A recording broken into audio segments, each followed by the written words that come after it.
Hi, class. Today we're going to talk about reasons for belief and reasons for doubt. Something that critical thinking should help us with is to think clearly about what is reliable information, what isn't, what counts as a good reason or good evidence for believing something and what doesn't, what claims that we read or hear should we question, and how much should we question them, what beliefs or claims that we hear or read should we accept and why.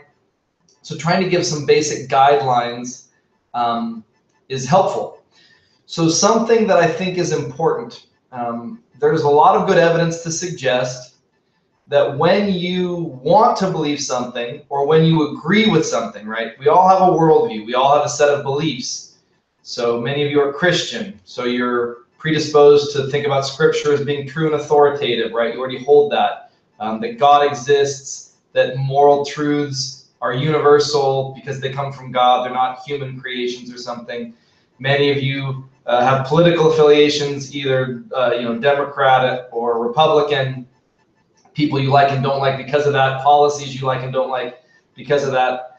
So we've got a whole host of moral and religious and theological and political views, right? We already hold.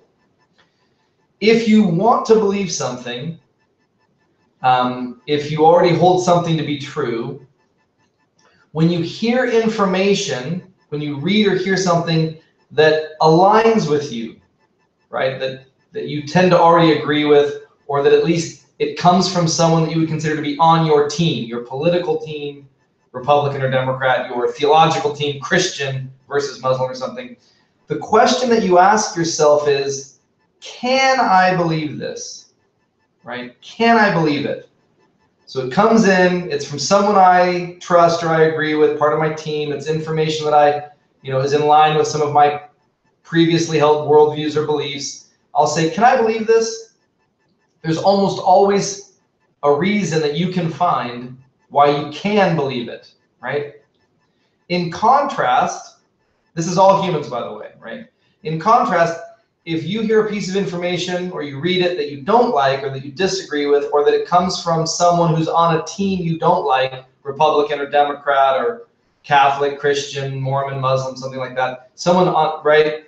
If it comes in and you don't tend to agree with this group or with this information, the question that you ask yourself is, do I have to believe this, right? I want you to hear the difference. If I want to believe something, can I believe it? You can almost always find a reason why you can believe it. If it's something that you don't agree with, or that from a person you don't tend to agree with, you ask, do I have to believe it? And you can almost always find a reason why you don't have to, right? Can I? Do I have to? So if you are someone who holds to 7-day creation, so scientists who advocate evolution are out-group. They promote things that aren't true, that contradict Scripture. So when you hear about evolution, your response is, I don't like that. I don't think that's true. That doesn't go along with Scripture. The question that you ask when you read that information or when you're sitting in class and you hear that evidence is, do I have to believe in evolution? Do I have to accept this? And you can almost always find some reason why you don't have to accept it, right? Well, I know that there are at least some Christians who are scientists who don't think evolution is true, so I can just agree with them and I don't have to think too hard about it and I'll reject it, right? Similarly, if you hear someone advocating 7-day creation, maybe giving evidence about, the genealogies in Scripture and how young the earth is, you're asking yourself, well, can I believe this? Can I believe the earth is really young? Well, I guess I could. And this is a problem because it means that we're not really thinking critically. We're finding ways. Our defense attorney, right, our reason, which is mostly a defense attorney, is trying to justify what we already hold to be true. It's like the confirmation bias that chapter 4 talks about, right? I want to confirm what I already hold to be true. So we've got to find a way to resist this temptation. So when something comes in that I agree with, instead of just easily accepting it, I should be skeptical. I should ask questions like, is the information reliable?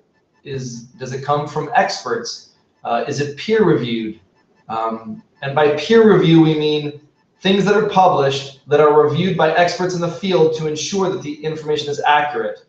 So when something's published, it can be published in non-peer reviewed situations like on the internet, on a blog, things like that, and I can say whatever I want. Peer review is when I submit it, experts, which I don't know their names and they don't know my name, will review the document, review my research and say, this holds up against the most common views in this field, right? That's more reliable. So I want to ask these kinds of questions, even if I want to believe it, even if it tends to agree with what I already think. I should ask, do I have to believe this? Do I have to? Is it really reliable? Is it working? And I think that that's an important thing to keep in mind. My opponent might be right. I could be wrong. I might need to change. What does the evidence say? So I think evolution is the example I'd like to use in this lecture throughout. So this is an area that I'm very interested in, right? I think the evidence for evolution is very strong. Macroevolution, right? Compelling. I've been convinced. I was not a believer. I thought it was false. I have engaged in the literature, at least for an amateur, a non-biologist like myself, in a pretty deep way, engaged with experts in the field, have seen this theory, which almost all science is theory, by the way, right? Because if nothing's certain, something might come along that corrects, adds to, shows us that we were wrong. But it's very well supported, and so I had to think to myself, okay, well, my views have to change in some ways. I still hold to the truth of Genesis. I think it conveys very important theological truths about God, the nature of sin, rebellion, exile, all that stuff. I just don't think that the days of creation are literal days, right? I see it differently now. But I want to talk about it in light of some of the things from the chapter. So how did that occur? I didn't accept evolution. I thought it was false. I now accept it as true. I think that I can reconcile that with my faith in very clear ways. I don't see a problem between being a theist, believing in God and the God of Scripture, and also holding to evolution. How did that happen? Well, one thing that had to happen is I had to get over my confirmation bias. I want to reject evolution. I want to accept the view of creation that I learned in Sunday school and that I grew up with. I've got to say, well, let's put that on hold and let's try to rationally look at the evidence. Is there anything that really supports this view, right? So I think that's part of what had to happen initially, is I had to get really comfortable trying to have an open mind. Look at this as though something might contribute to my worldview that I had otherwise thought was like the enemy. I had to get over the, do I have to believe? Can I believe? And try to assess the information reasonably. Part of what got me thinking is what the book talks about in relationship to experts. In the area of macroevolution, the vast majority of professional biologists who study this for a living accept macroevolution and think the evidence is overwhelmingly strong. The theory might be tweaked, it might have changes, there are things that they don't know and can't answer yet. So certainly it will morph, but on the whole, the large picture of biological life evolving from a common ancestor seems to be widely accepted. So I had to think, if the vast majority of professional experts that come from diverse backgrounds, some Christian, some atheist, some Buddhist, some Muslim, around the globe, professional biologists from different countries, have all seen this evidence, have spent their life studying it, have said, yes, there's something here, then I should take it seriously. I've got to have an open enough mind. I can't reject it out of hand. I can't just say, forget it. I've got to listen to what these experts have to say. So that was one thing, and that's important, right? Your pastor is not an expert in evolution. I am not an expert in evolution. We've got to appeal to people who know more, who spend their life studying it, who have published in peer-reviewed journals where there's a wide range of knowledge, where scientists are paid to try and deconstruct evidence and research. And over the course of now 125 years, evolution's been put through the ringer, and it still seems to hold for the most part. Darwin's theory seems to be confirmed in lots of different ways. So I have to say, okay. Another thing that I think is vital from the reading is I had to begin to realize that my beliefs, the strength with which I hold my beliefs, should be proportional to the evidence I have available to me. So beliefs that I don't have a lot of thought put into them, that I don't have a lot of evidence for, I should hold loosely. I can still hold the belief, but I should hold it loosely. Those beliefs that have a lot of thought behind them and a lot of evidence, I should hold more strongly. I should be more confident in them. What I find is when I talk with students, they don't like evolution, but when I say, hey, have you ever read The Origin of Species by Darwin? No. Have you ever read anything by professional biologists that lay out the evidence for evolution? No. Have you even heard of these names, like professional biologists who sort of advocate evolution? No. But I did a Sunday school lesson on it. I read a Christian book that told me it was false. So I said, so it sounds like you haven't really thought much about evolution. You don't really understand it that well. You haven't read that much. So then you shouldn't hold your view very strongly. You shouldn't reject evolution so strongly because you haven't really thought about it that much. You haven't really assessed the information that well. You should proportion the strength of your beliefs to the amount of time and effort and evidence you've given to it. Beliefs that have lots of evidence and thought, strong, those not, weak. So I realized I have to hold my rejection of evolution very loosely. Because when I was a student, I hadn't thought about it that much. I just rejected it out of hand. I hadn't really read about it that much. I had read Christians critiquing it, but I hadn't read anyone who was advocating it, who was laying out the data. And so I said, I need to hold this loosely. Experts seem to support it, the vast majority, like well over 95% of professional biologists, for instance. Well, then I better start digging myself. I need to be open-minded enough. This may be true. What would it do to my faith? Let's look at the evidence.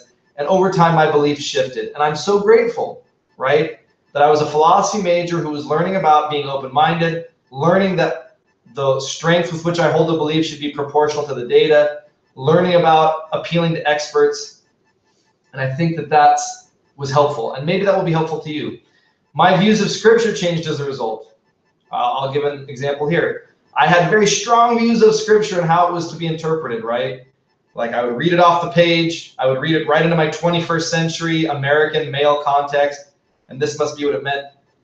And then when I would read biblical literature, like commentaries from experts who knew Hebrew, knew Greek, knew ancient Hebrew culture, history, knew the nuances, right? Same with Greek culture of the New Testament. The more I began to engage, they didn't see the Bible the same way I did.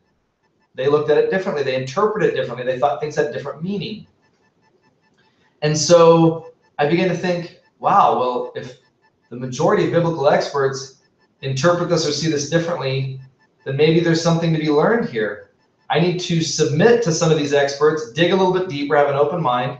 I can remember one example clearly. Jesus has this moment with the Pharisees where they're trying to trap him, and they ask him about paying taxes, and he says, well, give to God what is God's and give to Caesar what is Caesar's. And I thought, well, Jesus is telling us to pay taxes and to be good citizens, right? And I remember reading a biblical expert saying, well, they're trying to trick Jesus. They're trying to trap him. They want to get him arrested. One good way to do that is if Jesus says, well, don't pay your taxes, be a good Roman citizen and give to Caesar what is Caesar's. But think about what Jesus is really doing. He's saying, give to God what is God's, give to Caesar what is Caesar's. Well, what is God's? Everything, right? Everything is God's.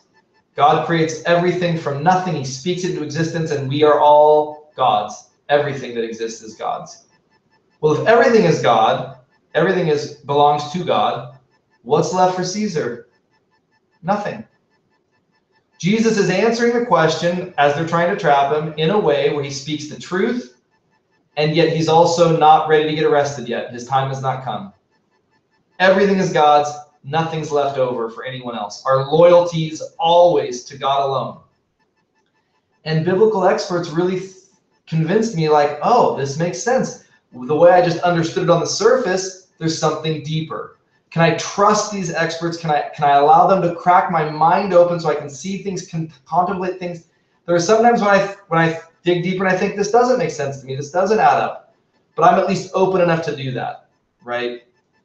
So I hope this is helpful to you as you read through the chapter and you start thinking, how can I become more open-minded and engage in ways that are helpful? Part of the chapter is, how do you find reliable information, right? How do you do that? Part of it is, what I'm listening to, is what I'm reading someone's opinion? Are they an expert? Has it been peer reviewed by other experts? Is it possible for me to be critical of both things I agree with, be critical of that, and be critical of things I disagree with, so that I can begin to really assess information, get rid of unreliable information? Again, I really, really highly recommend peer-reviewed sources, because you can't get them published until other experts in the field have scoured it to make sure it's not overly biased, it's not saying things that are false. And that can be helpful. When you do research for the class, you can go to the library. You can even email our library and they can help you.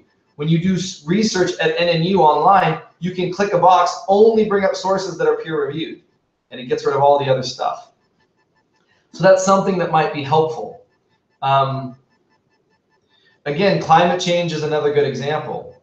Almost all of the major research from peer-reviewed experts in the field says it's real and humans are doing things to exacerbate it. It may be a naturally reoccurring cycle, but humans are making it worse. So to reject it, right, if you reject it, there would have to be strong evidence to suggest that this is not true, that the climate isn't changing, that the globe isn't warming. That's hard to find. We can say, well, it might be a naturally reoccurring thing, maybe, but the evidence suggests that humans are making it worse. So if someone said my son was sick, it might be the milk. It's a good chance it's the milk, but it could just be allergies this season. You better believe I'm not going to let my kid drink milk for a while. I'm going to do everything I can to try and help him get healthy. Well, if we're doing things to harm the environment, God's gift of creation, right, then we should probably do all we can to make a difference there. Are we open-minded enough to listen to the experts, to look at the peer-reviewed data, to weigh that, right? Rather than be defensive, rather than say, do I have to believe in climate change? No. Can I believe this? Do I have good reason to believe this? Is this supportable? Right? That's what we want to ask. So I'm hoping this helps. One thing that's important that they mention in the chapter is about the news. I am skeptical of television news. TV news is for profit, and there's huge profits to be made. So news organizations target an audience and then give them what they want to hear. They skew it.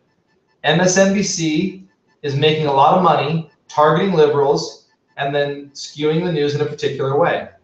Fox News is making even more money, ton of money, skewing the news towards conservatives so that they'll get viewership. They make it entertaining, they put good-looking people on, they do a lot of drivel and argumentation, and it's not information, it's not news, it's not reliable. It's talk, it's spin, it's create controversy, it's be dramatic. I encourage you to not engage in getting your news from television. Not CNN, not any of it.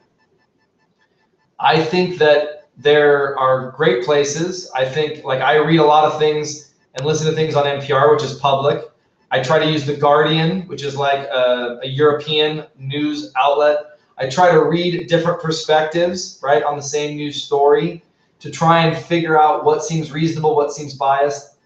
I think written news is going to be, on the whole, more reliable because you need more journalism than television news, which I think is always trying to target their audience and then skew and spin to that particular demographic, right? Fox is not fair and balanced.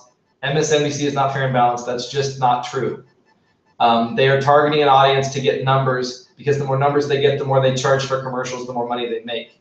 Ratings is not a good motivation for factual information in an unbiased way.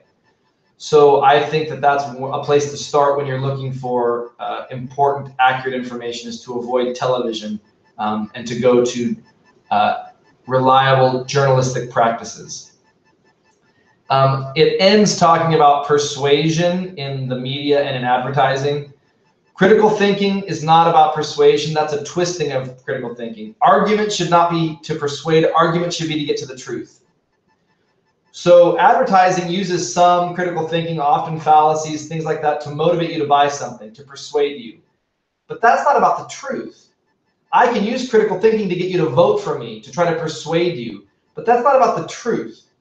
At its best, critical thinking and logic is not about persuasion, it's about the truth. Now, I believe the truth will persuade people. If we get at things that are true, people will start to believe them.